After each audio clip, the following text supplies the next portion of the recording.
আজকে মারাঠিস chicken pakora recipe বানাচ্ছি। এই রেসিপিটা একদম নতুনত্ব ধরনের আর খেতে কিন্তু একটু আলাদা। এখানে 1.5 কিলো পরিমাণ চিকেন আছে আর তার মধ্যে উইথ বোন আছে কিছুটা, আবার কিছুটা বোনলেসও আছে। প্রথমে নুন আর পাতিলেবু, 2টো লেবু দিয়ে এটাকে ম্যারিনেট করে রাখতে হবে। নুন হলুদটা দেওয়ার পরে একটু ভালো করে মেখে নেব।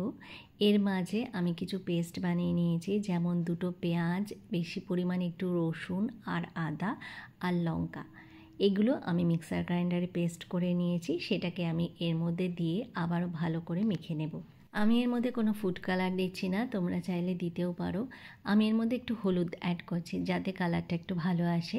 আর এই ম্যারিনেশনটা কিন্তু প্রায় 2 থেকে 2.5 ঘন্টা করতে হবে। এতে করে চিকেনটা খুবই সফট হবে আর মশলাগুলো এর ভেতরের মধ্যে একদম ভালোভাবে ঢুকে যাবে। আর হ্যাঁ, এর মধ্যে আমি কিন্তু ভিনেগার ইউজ করছি না, তার বদলেই কিন্তু পাতিলেবুটা দেওয়া হয়েছে।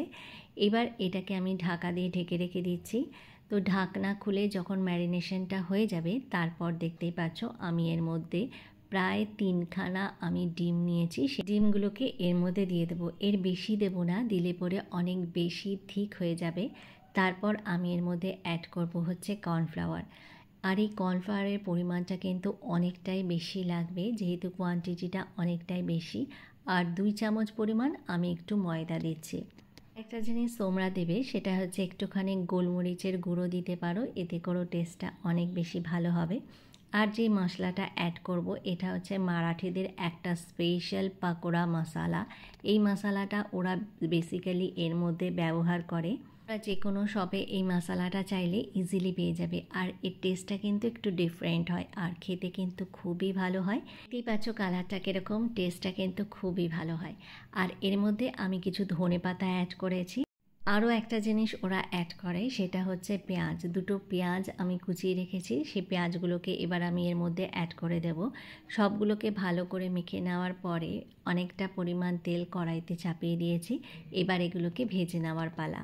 আর এই পাকোড়াগুলোকে তোমরা কিন্তু একবার অল্প ফ্রাই করে রেখে দেবে, আবার পরে একটুখানি বাদে আবার একটু ফ্রাই করবে। পাকোড়া 2বার করে ফ্রাই করলেই কিন্তু অনেক বেশি ক্রিস্পি হয় আর খেতেও কিন্তু বেশ ভালো লাগে। দেখতেই পাচ্ছ আমার পাকোড়া ভাজাটা হয়ে গেছে। এবার একসাথে অনেকগুলো ভেজে নেব। দেখতেই পাচ্ছ কত সুন্দরভাবে পাকোড়াগুলো ফ্রাই হচ্ছে আর ভেতরটা কিন্তু একদমই পারফেক্টলি কুক হয়ে যাচ্ছে। আর এত টেস্ট লাগে খেতে, কি বলবো। তোমরা কিন্তু রেসিপিটা অবশ্যই ট্রাই করো আর আমাকে কমেন্ট করো, জানিও যে কীরকম হয়েছে।